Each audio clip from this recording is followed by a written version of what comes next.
Now we review The Day After Halloween. The movie. Not the actual day. The actual day sucks. I always have a hangover. Alright, ladies and gentlemen, I have seen The Day After Halloween. Not the 1979 Australian film, but the 2022, I think it's an American film. Yes. I also think that this film has a hangover just like you will have The Day After Halloween. Alright?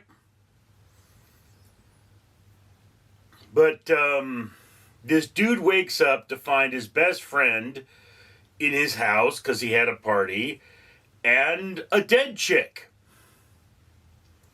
And the rest of the movie is kind of figuring out why there's a dead chick. But there's also, in addition to figuring out why there's a dead chick, some weird stuff at a drive-in that apparently closes for the season on Halloween, as opposed to continuing to do business, which is what you normally do over the holidays. The holidays are a big cash cow for a lot of businesses.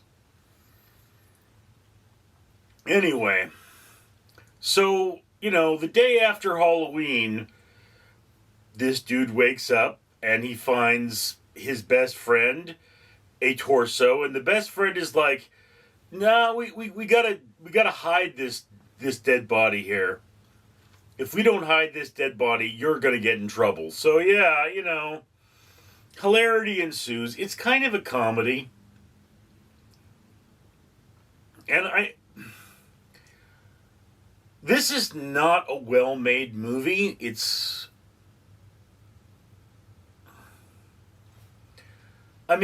is the kind of movie where some dude draws a dick on a jack-o'-lantern, or on a pumpkin and calls it a jack-o'-lantern, but, I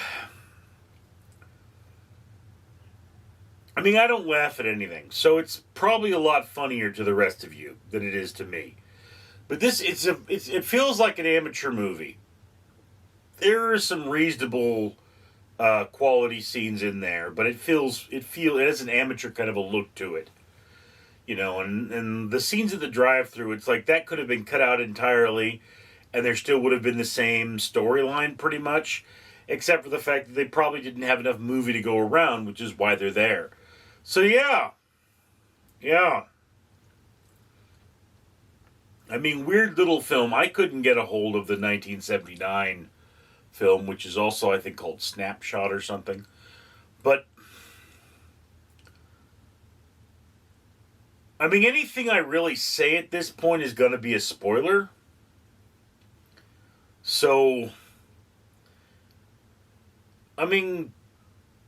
you got people you think are cops and whatever have you, and just, it doesn't go in the direction you think it does. It's got a pretty good twist to it, to be honest with you.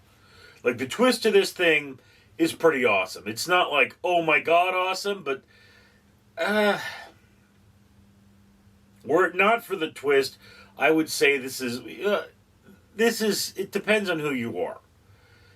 If you have a high tolerance for low-budget movies, this film is in the middle of your watch list. If you don't, it's in the lower half. It's just one of those things.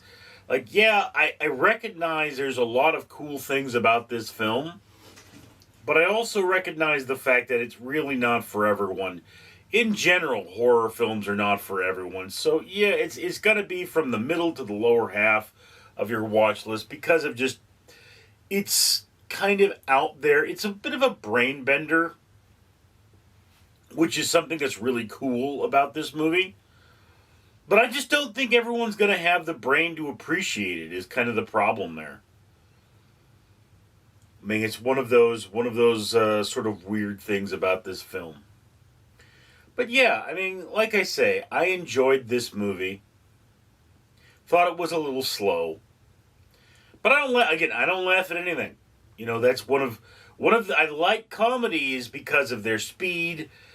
This one didn't have, it was kind of a pre-airplane comedy where it's not a laugh-a-minute comedy. And I didn't laugh once, but I know this is a comedy. Okay, it's a funny film.